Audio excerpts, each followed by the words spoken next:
everyone, my name is Mia, but you can call me Victoria, and this is Ballet Tech Talks. Today, I'm interviewing Miss Figgins.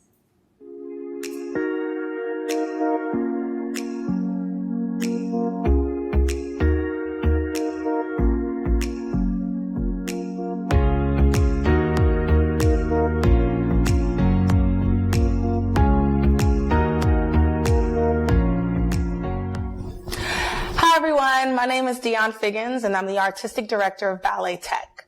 So last week we launched our TikTok with Ballet Tech Talks, which is a new platform where students get to have their voices heard and talk about their experiences here at Ballet Tech. And I realized maybe it would be cool if we had one of the students interview me.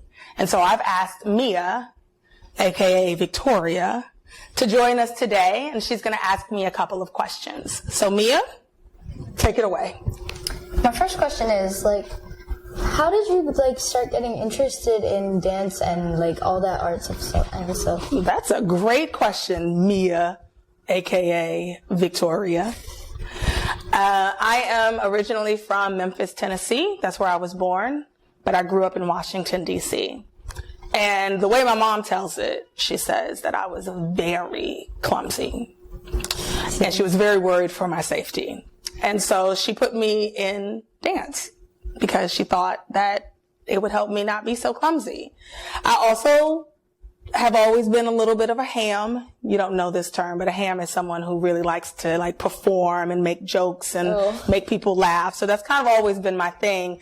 And so the dancing, I guess it helped me learn how to become a performer and to kind of put all of that energy for wanting to entertain other people into something that could be codified. So she put me in ballet, and that was when I was 4. And so I started training in 1984. And I, trained all the way until I became a professional. I can kind of relate to that because my mom sometimes always tells me, you're so clumsy. They're trying to help us out, our parents. What was your, biggest challenges, or, was there anyone who, put you, more, down, started, trying to bring you down when in, the hardest moments, basically? Ooh, you want me to air people out in this interview? My goodness, this is an expose. I didn't know I was doing an expose, Mia. Victoria.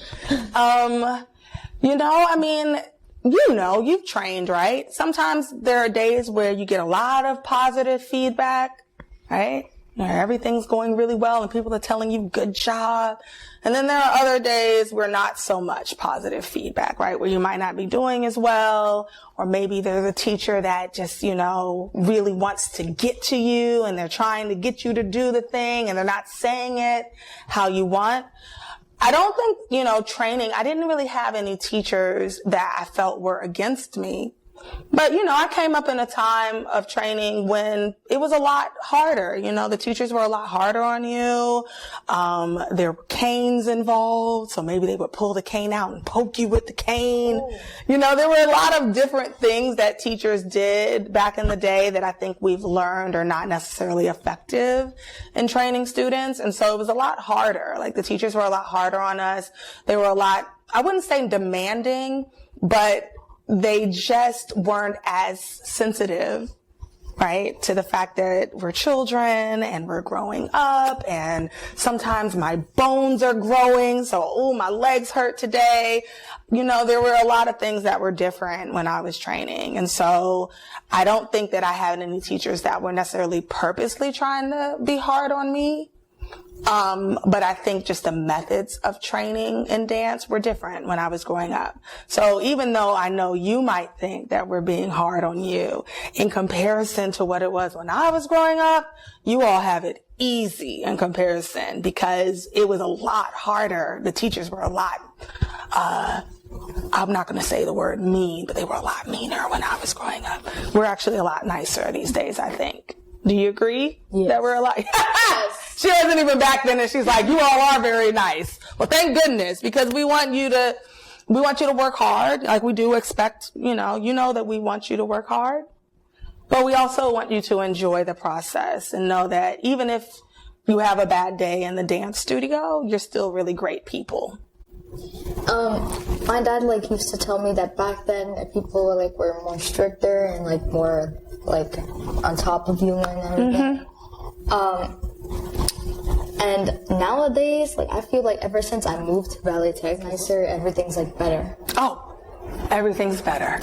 High five on that. That was a good plug. Okay, great. All right. Mia, do you have any more questions for me? Obviously. Okay, obviously. Let's get Who's that one person who used to push you the most? Like always gets you from there. Like was it a parent? Was it like a grandparent? Anyone? Like an aunt? Oh, Mia, you're so sweet.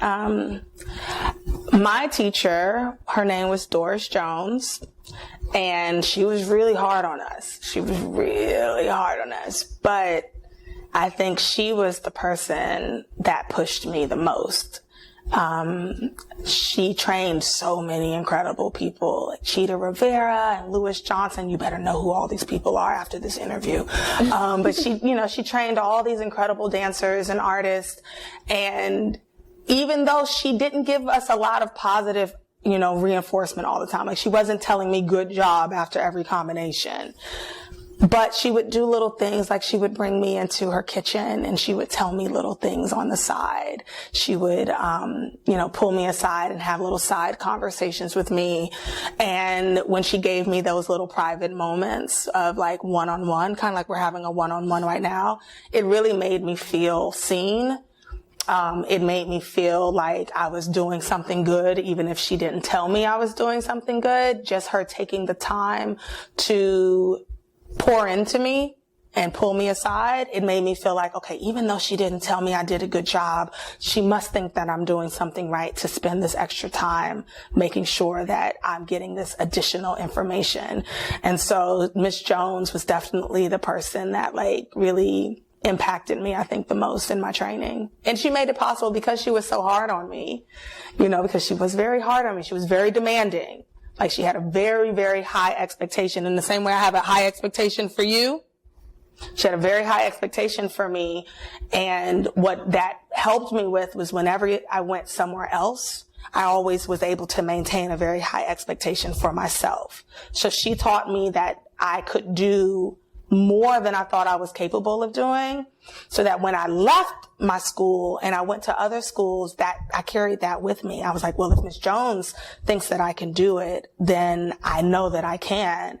And so other people that may have tried to put me down, Miss Jones had already told me that I could. And so it didn't matter what other people thought because somebody believed in me.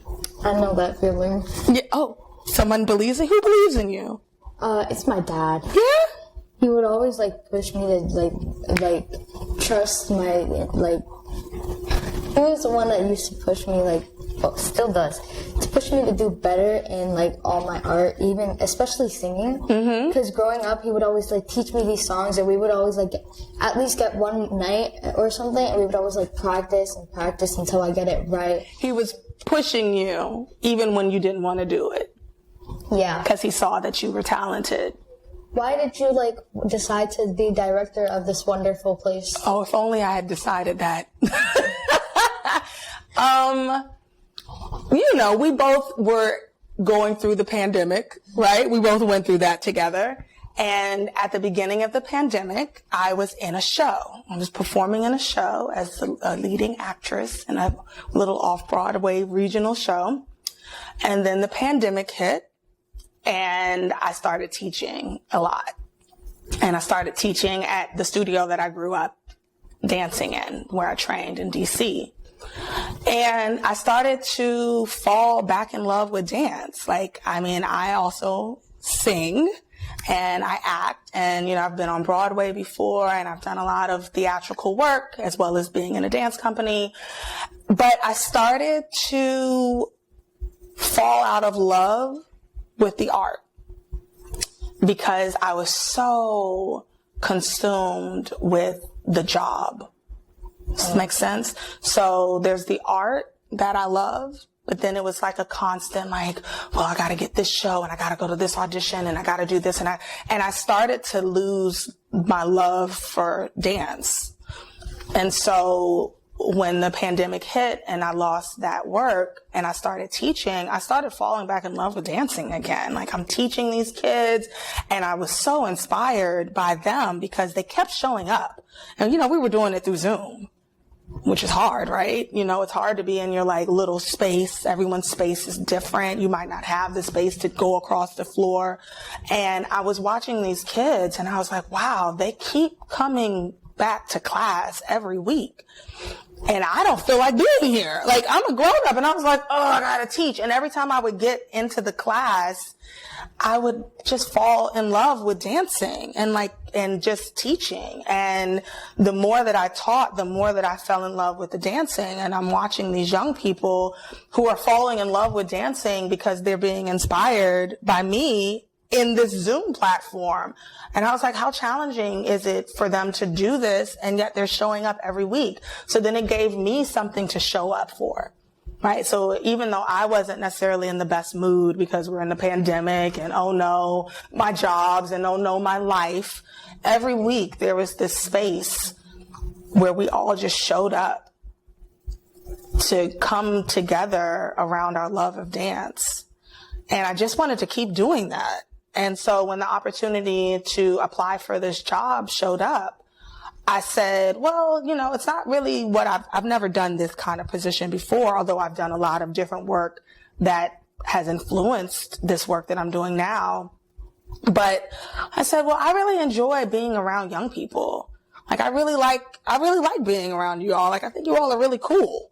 Right? And so I said, well, this seems like a good fit for me to be able to pull all my different skill sets and all the things that I've done in my career together in one place where I can really impact this next generation of dance artists and give them some of the things that I wish I'd had, like this kind of platform where students can talk about their experiences and interview and be creative in this way. Like, these are the kind of things that I wish that I had as a kid.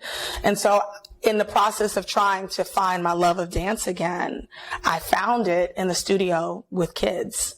And so that's why I really wanted to be the director of this school, because I saw an opportunity to help the next generation have a great and awesome experience around dance and maybe have even more fun than I had training.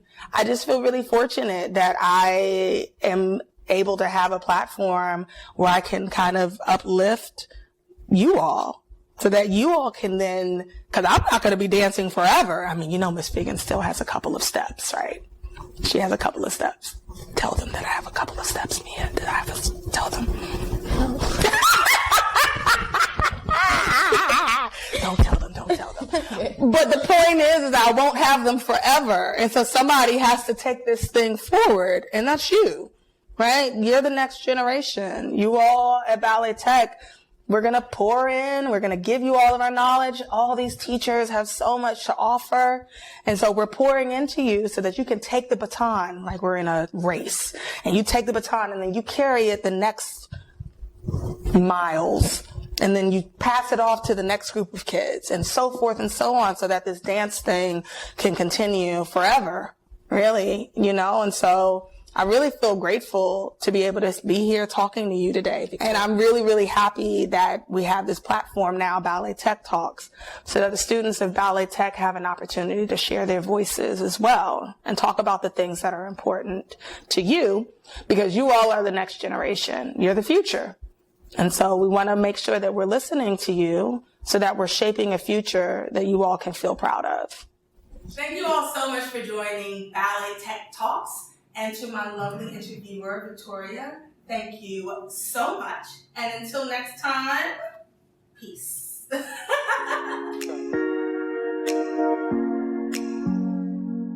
Because I love this place. Like, it's a beautiful, magical wonderland, basically. I agree. Where there's no bullying, no people being mean, everyone's heard.